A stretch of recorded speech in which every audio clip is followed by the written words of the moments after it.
Hi, everyone. I'm Olga Villaverde. Power in the Washington, D.C. area has now been restored. Homeland Security says there are no indications that the electrical outage was an act of terrorism. The State Department was briefing cut short due to the power outage there. The White House, the State Department, the Capitol, and the Justice Department buildings were all affected here. Senator Rand Paul announces he's running for president. I have a message.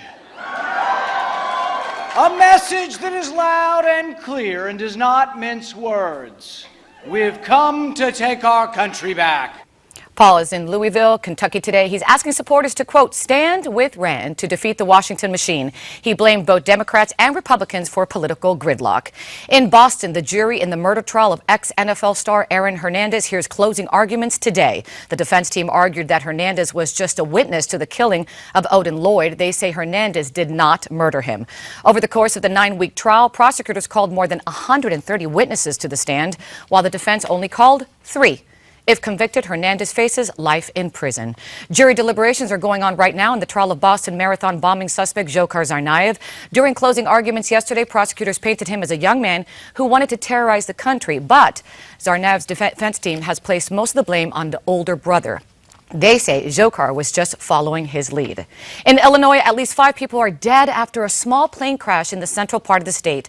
Illinois State University's associate head coach Tory Ward was among those killed. Police say the plane was returning from the NCAA basketball championship last night in Indiana. Officials say the plane left Indianapolis around 11 last night. Foggy weather may have played a part. President Obama is still trying to drum up support for the nuclear deal with Iran. He says it would be a mistake to make the agreement contingent on Iran recognizing Israel. It is really akin to saying that we won't sign a deal unless the nature of the Iranian regime completely transforms. And that is, I think, a fundamental misjudgment.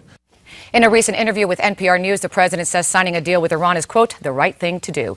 Meanwhile, a top Democratic senator changes his tune on the deal with Iran. New York's Chuck Schumer says Congress should get to approve any nuclear deal with Iran. Schumer is now supporting a bill that would allow Congress to suspend the lifting of sanctions against Iran. And finally, in the midst of a drought, California is finally getting some rain and snow today. Weather forecasters say a couple of feet of snow could fall in some higher elevations, while other parts of the state will get rain. Now, officials say it won't make too much of a dent in the drought that's forced mandatory statewide water restrictions there. And that's your Newsmax Now update. Always stay connected right here to Newsmax.com. We'll have more for you in about 30 minutes. And of course, stay connected right here now to Midpoint and Ed.